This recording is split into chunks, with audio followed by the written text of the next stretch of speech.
Word has been leaked via the underworld grapevine. So the rumor mill is officially in motion, and word has been leaked via the underworld grapevine via a credible Japanese source, a cryptic message which holds some information about the Xperia 1 Mark III. And if you're wondering about the Sony Xperia 1 Mark III's release date, historically Sony tend to announce their latest flagship at the MWC in Barcelona.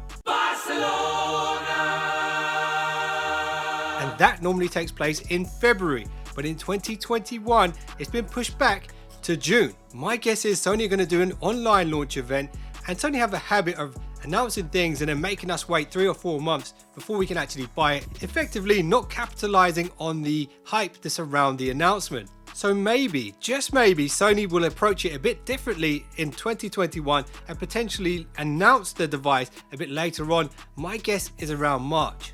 And if you're wondering about the actual release date of the Sony Xperia 1 Mark III, most likely it's going to be in May 2021. So before we get into the really interesting cryptic leak from that Japanese source, I just want to run through some of the specs that we're pretty much guaranteed to see on the Sony Xperia 1 Mark III. The Xperia 1 Mark III will be a tall, slim phone. It will have stereo speakers. It will certainly have an OLED display. It will have that quick release hybrid SIM tray, which also supports SD cards. The dedicated camera button will be there almost certainly, and it'd be cool if they let us remap it this time as well. And yes, it will have a headphone jack as well. And I can pretty much guarantee you this phone will have the latest and greatest Qualcomm Snapdragon 5nm 888 5G chipset in there. And really, it is the best of the best when it comes to chipsets for mobile phones. So we're going to see these upgrades when it comes to this chipset over last year's Xperia 1 Mark II. We're going to have a 25% faster CPU. We're going to have 35% faster graphics rendering and better shading and better colors as well. The touch sampling is also going to be 20% better, which means this is going to be a fantastic gaming phone. When it comes to download speeds, it will support 5G, and hopefully Sony put in some millimeter wave antennas this time. They can do it. They did it on Xperia 1 Pro, but it definitely will support Wi-Fi 6, which means up to 3.6 gigabits per second download speeds. Honestly, that's ridiculously fast, and it will support Quick Charge 5.0, which can potentially charge a battery from 0 to 100% in 15 minutes. But as you know, and I know, Sony don't really go down the road of super fast charging. They prefer to limit the charging speeds and therefore prolong the life of your smartphones. Let me know if you agree with that approach or whether you prefer that blistering fast charge speeds. Now, those are just a few of the upgrades that the Snapdragon 888 are going to bring to the table. There's loads more. I might make an entire video about that if you guys want to see it.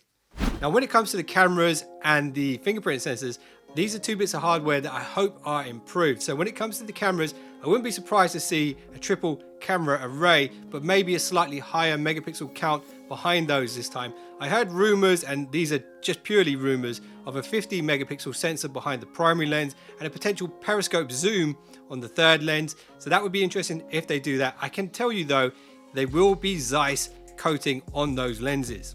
When it comes to the selfie camera, let's hope they upgrade it this time and go for something a bit better. And let's hope they put in 3D face unlock in the next Xperia 1 Mark III. And as for that fingerprint reader, it is okay. It's not the best. And I personally would love to see Sony go with the in-display sonic fingerprint reader from Qualcomm, the new one, which supports single-digit authentication and double-digit authentication for apps like banks and stuff like that. You can use 2 fingers to log in as opposed to 1, and that just adds another level of security, and I haven't seen any other companies doing that yet. It is a technology that exists. Let's hope Sony implements it on the Xperia 1 Mark III. But anyway, that's just wishful thinking from me. Now onto the Japanese word on the street, and this one came in the form of a binary code from a respected leakster. Now this code, when decrypted, reveals some very likely and exciting specs. When we break this code down using a binary calculator, we get the result 5000.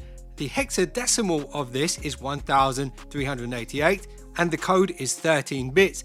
And apparently this translates to the equation 4096 plus 512 plus 256 plus 128 plus 8. Now that's just a bunch of numbers, and you're probably thinking, what the hell am I talking about? Well, it will make sense in a minute. So here's what it could mean. That 4096 at the beginning of that equation could relate to the battery size, which is pretty cool, but I much prefer the second train of thought, which is way more exciting, and I'll get back to that in a minute.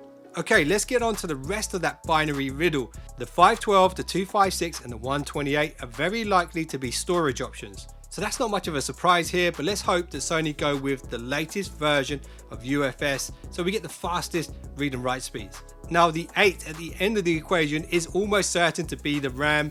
8 GB of RAM is plenty for a flagship in 2021, as long as it's good quality RAM. There's no point of doing loads of RAM and just having really crap components. Sony do tend to go with premium quality materials and elements, so fully expect this to be a really solid bit of 8 gig RAM. But now, going back to that 4096 number, this, if it's true, is very, very exciting.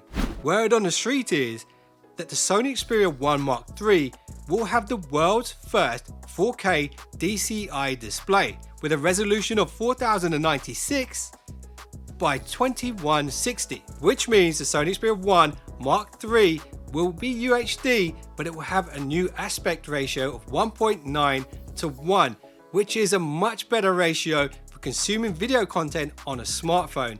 And I actually export my videos at 2:1 ratio for that very reason. It just fills the screen much better. Yes, 21:9 is amazing for movies, but everything else, when watched in landscape mode, you end up with bars down the left and right hand side of the screen. So in my opinion, this move to DCI 4K is a very smart one from Sony. Trust me, I think this might be the best Xperia we've ever seen. So Xperia 1 Mark III will be the world's first DCI 4K HDR smartphone on the market. Are you excited about it? Let me know in the comments below. And if you enjoyed this video and you're a Sony fan, then I'd appreciate a thumbs up. And if you just subscribed, you're now one of the finest subscribers known to man. See you in the next one. Don't be late.